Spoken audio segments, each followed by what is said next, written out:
When you want something, all the universe conspires in helping you achieve it. I'm Chani Srivastav, and that is how I would sum up my year 2024. It's my pleasure to welcome you yet again for the first Circa 2025 episode of the Lock, Stock and Barrel podcast.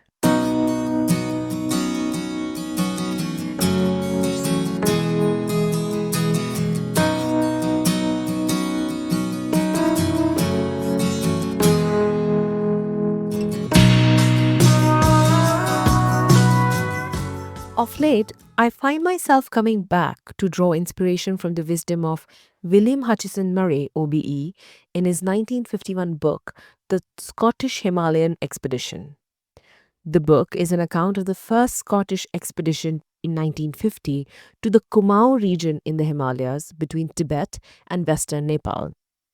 The expedition led by Murray attempted 9 mountains and climbed 5 in over 450 miles of mountainous terrain. The words that inspire me the most go something like this. Until one is committed, there is hesitancy, the chance to draw back, always ineffectiveness. Concerning all acts of initiative and creation, there is one elementary truth, the ignorance of which kills countless ideas and splendid plans. That the moment one definitely commits oneself, then providence moves too. All sorts of things occur to help one that would never otherwise have occurred.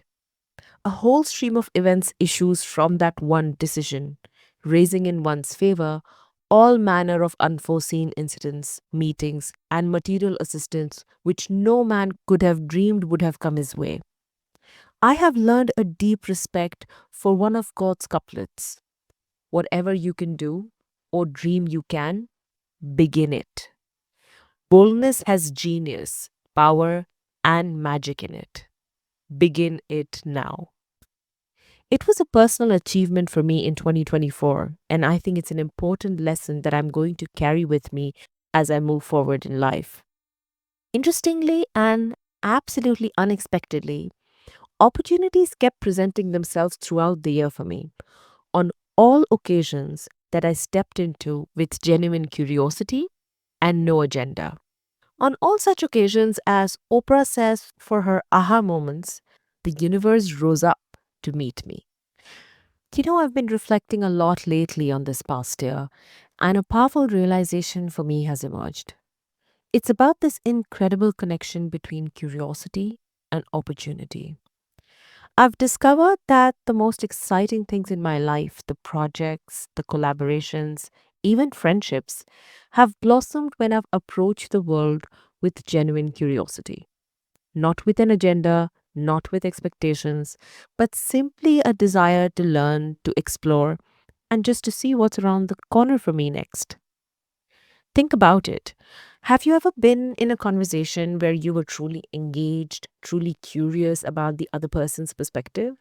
And suddenly the conversation deepens, new ideas emerge, and unexpected connections are made. It's like the universe opens up and presents you with these amazing possibilities. That's exactly what happened to me throughout the year in 2024.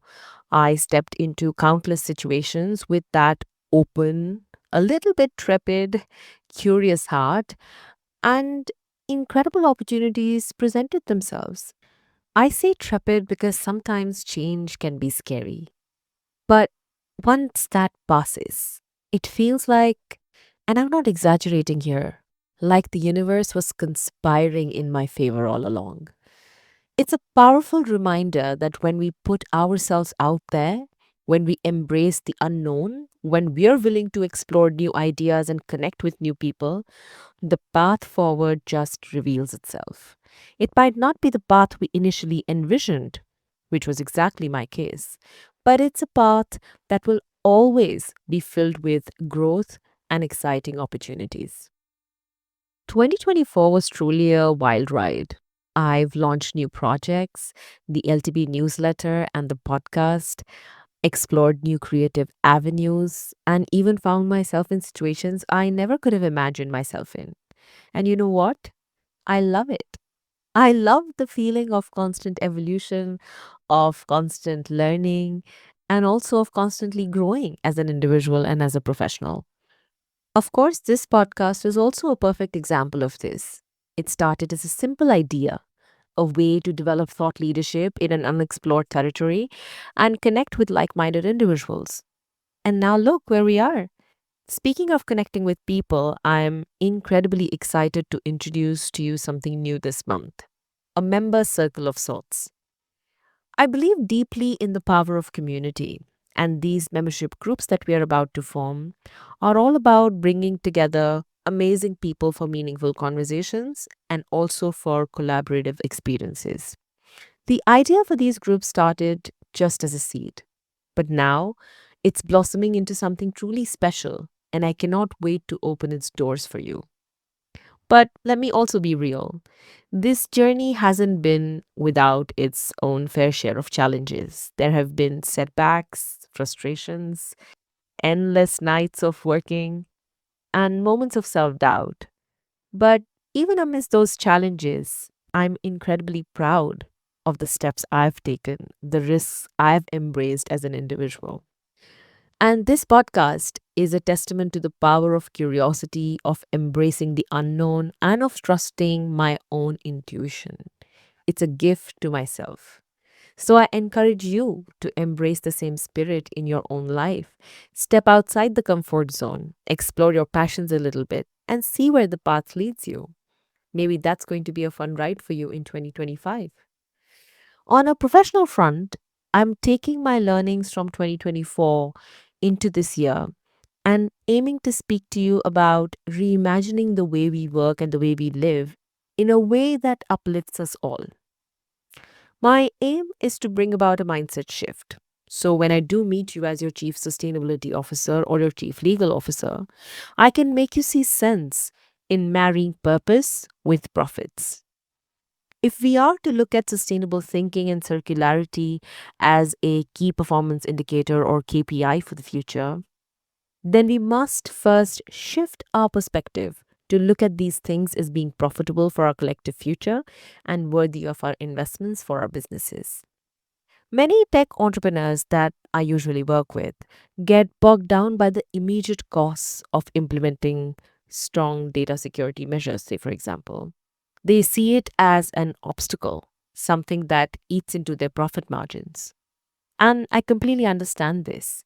But investing in things like cybersecurity or in privacy compliance like GDPR early on, and even handling questions around ethical data handling can seem like a significant upfront investment. But really, it has long term benefits for the company. In most cases where I have been successful in my advisory is when I flip the script. Instead of viewing data security as a cost center, I advocate for framing it as a strategic investment. So the shift I make in the conversation is from compliance to competitive advantage. Because frankly, that is what sells in the market right now.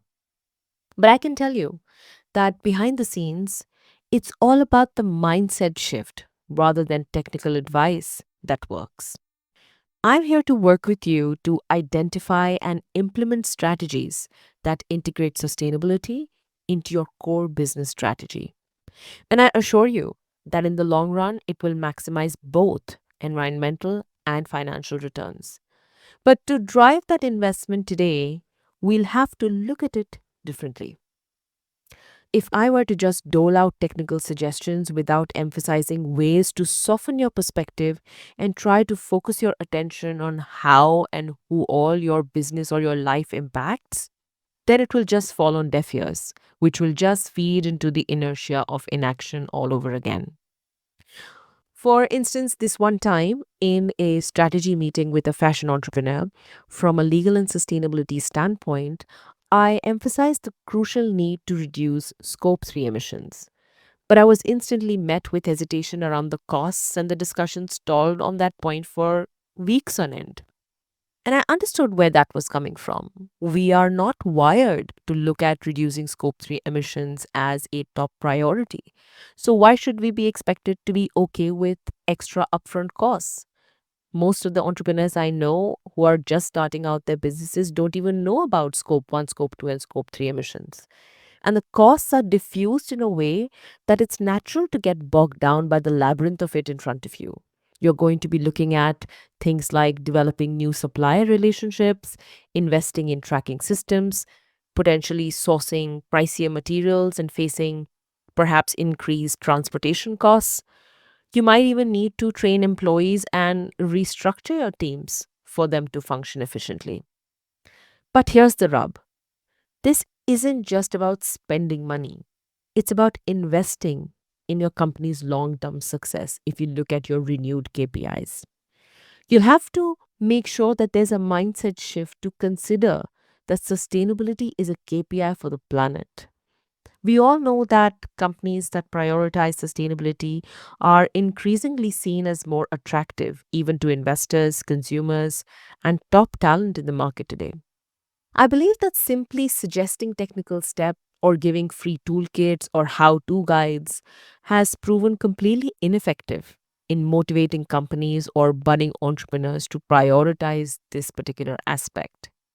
I think the right approach, which is what I have taken in this podcast, is to focus on values, principles, and the reasons why reducing your environmental impact, or for that matter, social or cultural impact, can build brand loyalty, enhance your reputation, and ultimately drive revenue.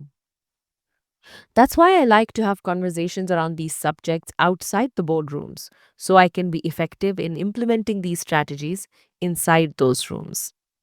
Unless I get you to see how you as an individual and a professional are directly affected and by default involved in the business of climate, just as you were in the business of the pandemic when it hit us all unanimously, you won't be able to see this as an investment in your company's future. Once that is done, then people like me are able to graduate to step two, where we can do our balancing act to find ways and strategies to minimize these increased costs while maximizing the long term benefits of a reduced carbon footprint. But for now, I do have a few themes that I'm really hooked on to these days for our discussions in the future. And all of these topics are fitting for anyone thinking about doing business in any sector in 2025 across the globe. I'm calling upon entrepreneurs at all levels of ideas and action to come to be a part of this conversation and write to us with any suggestion at all. So, you can be a comedian looking to break into the industry with your niche content, or you could be a tech entrepreneur aiming to develop and sell your AI powered tools online. All of you are welcome. Among many other intersections, you can count on me to talk about these top 5 areas that are emerging as a recurring theme for my work and consequently for our conversations as well. The first is sustainability, a concept that must go beyond greenwashing, that must go beyond recycling and also beyond planting trees. We're talking about systemic change. We need to move beyond superficial engagement and truly understand the perspectives of indigenous communities. We are going to be exploring real world examples such as companies that are not just reducing their carbon footprint, but actively regenerating ecosystems. Companies that are prioritizing things like ethical sourcing, fair trade practices, so on and so forth. We will also delve into cutting edge initiatives with explainers dedicated solely for concepts like the circular economy, regenerative agriculture, and the role of technology in addressing climate change. Second, I'd obviously be talking extensively about AI ethics as it continues to shape the future of technology. We'll discuss the European Union's Artificial Intelligence Act, which is not just a set of regulations, but a framework for responsible AI development, the first one of its kind in the world. We'll talk to experts about the ethical implications of AI, from algorithmic bias to the potential for job displacement. Here, we'll also explore real world examples of AI being used for good as part of the Tech for Good movement, especially in the healthcare and education sectors. You can also expect to find discussions on how various countries are developing their own AI regulations and how we can learn from these different approaches. Just this last week, we saw South Korea come up with its own blueprint called the SKAIA. but more on that later. Coming back to our themes, the third one would be government action, something that most of you have seen me lobbying for, especially in the fashion industry, where I advocate vehemently for everything from regulation to collaboration, as I believe that governments, as stakeholders, play a crucial role in creating sustainable and equitable future for all of us. In this segment, we will discuss the importance of government incentives for sustainable businesses, investments in green infrastructure, energy transition, and policies that support social enterprises. Of course, we'll explore new regulations, policies, and also pick our experts' brains on how governments can collaborate with businesses and civil society to address complex challenges like climate change and also inequality. The fourth theme is in continuation of my thought that liberal arts values are of paramount importance in cultivating empathetic leaders, especially in tech. In that sense, having covered leaders in tech who need certain soft skills to be effective, we will also be talking about and to entrepreneurs in the creative field who are not just entertainers, but are visionaries, storytellers, and catalysts for positive change. We'll explore how to support artists and creatives in the informal sector, especially, particularly those who are working on environmental and social justice issues. We'll discuss the power of art to inspire, educate, and mobilize communities, and explore how tech can supplement the creative arts industry in general. And finally, I'm intrigued by the themes of the UN SDGs, as I've mentioned countless times now. But perhaps it is time to also add to that discourse and talk about the effectiveness of UN diplomacy and the kind of systemic changes that are required on that front. Of course, the UN SDGs are a great starting point as they are a powerful framework, but they are also extremely generic. Perhaps we need to go beyond superficial targets and talk about subtler issues that might find their rightful place in the larger dialogue. If the goals talk about gender equality, climate action, or let's say quality education, then those goals must also accommodate ideas that have historically perpetuated these problems. Some of the most common problems that we all face unanimously are patriarchy, effects of colonialism, and the ongoing marginalization of indigenous people. We aim to discuss means of ensuring meaningful participation of the minority voices or even the silenced voices in the global decision making processes in this segment.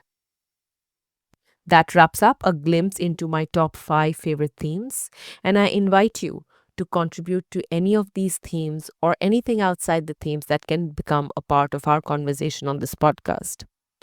I'll be oscillating between these in 2025, but by no means is this a comprehensive list. Expect plenty of surprises. 2024 was a year of profound learning and growth for me, and I'm incredibly excited about the possibilities that lie ahead in 2025. I believe that by embracing our curiosity, cultivating a growth mindset, and creating opportunities for collaboration, we can create a brighter future for ourselves and for the world at large. Now it's your turn. What are your biggest learnings from 2024? And what are you most excited about in 2025? Share your thoughts in the comments below and let's continue our conversation there. I believe in you and I believe in us. Let's make 2025 a year of meaningful action and lasting impact. Thank you for tuning in to the Lock, Stock and Barrel podcast. You can find us on the platform of your choice. We are available on YouTube, Substack, Spotify, and Apple Podcasts. You'll be able to find all the links to the podcast in the description box below. Until next week, keep the New Year's celebration going.